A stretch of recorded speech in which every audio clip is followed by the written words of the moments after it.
जय श्रीराम. श्री ब्रह्मचैतन्य गोंदवलेकर महाराज यांच्या प्रवचने ह्या पुस्तकातील आज 28 फेब्रुवारीचं प्रवचन.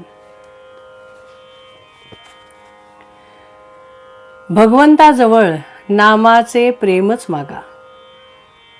भगवंतासाठी भगवंतापाशी मागणे करताना काय मागाल? तुम्ही त्याच्याजवळ नामाचे प्रेमच मागा, दुसरे काही मागू नका. देवाजवळ मागणे मागताना चूक होऊ नये. एखाद्या शिक्षकाने विद्यार्थ्यांना वर्षभर उत्तम रीतीने शिकवले.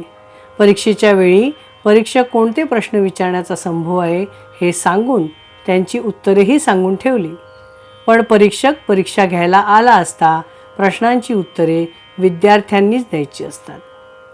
तिथे शिक्षक हजर असला आणि विद्यार्थी उत्तर चुकीचं देतो आहे हे जरी त्याला दिसले तरी तिथे त्याला काहीही बोलता येत नाही.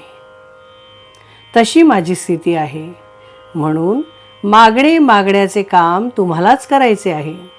तेव्हा त्यावेळी चुकीने काही भलतेच मागू नका. एवढ्याकरिताच हा माझा इशारा आहे. कोणतीही परिस्थिती असली तरी त्यात भगवंताचे स्मरण ठेवावे, म्हणजे बऱ्या वाईट गोष्टींचा परिणाम मनावर कमी होतो. मनुष्यावर संकटे आली की तो घाबरतो, परंतु परमेश्वराचे अस्तित्व मानणाऱ्यांनी तरी असे करणे योग्य नाही.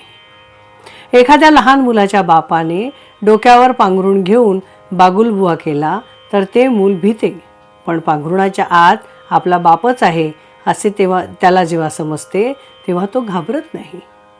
त्याचप्रमाणे प्रत्येक व्यक्तीने आपल्या बाबतीत घडणाऱ्या बऱ्या वाईट गोष्टी परमेश्वराच्या आणि आपल्या गुरूंच्या इच्छेने होतात याची जाणीव ठेवावी, म्हणजे त्याला भीती वा दुःख वाटणार नाही.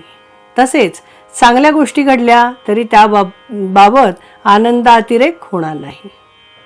याकरिता सदा सर्व काळ भगवंताचे चिंतन करावे. आपल्या विचाराने ठरल्याप्रमाणे झाल्याने सुखच मिळते असे नाही. काही वेळेस आपल्या विचारांच्या उलट होऊनही मागाहून तसे झाल्यानेच बरे वाटते. म्हणजे कोणत्याही गोष्टीचे सुखदुःख तात्काळ कळत नाही हेच खरे. म्हणून जरा वेळ थांबून सुख किंवा दुःख मानूया. कर्ज फिटताना जसा आपल्याला आनंद होतो तसा देहभोग भोगताना आपल्याला आनंद झाला पाहिजे. प्रारब्ध टाळणे म्हणजे लोकांचे कर्ज बुडवणेच होय. आपला म्हणजे मीपणाचा नाश आणि प्रारब्धाचा नाश बरोबर होतो. भगवंता, प्रारब्धाने आलेल्या दुःखाचा दोष तुझ्याकडे नाही.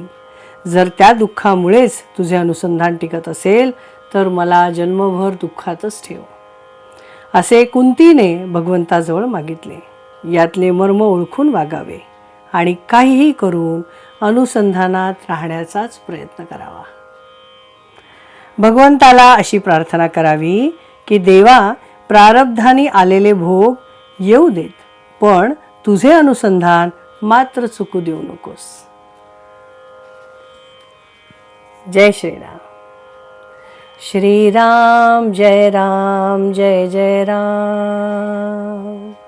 श्रीराम जय राम जय जय राम. श्रीराम जय राम जय जय राम. श्रीराम जय राम जय जय राम. श्रीराम जय राम जय जय राम. जय श्रीराम.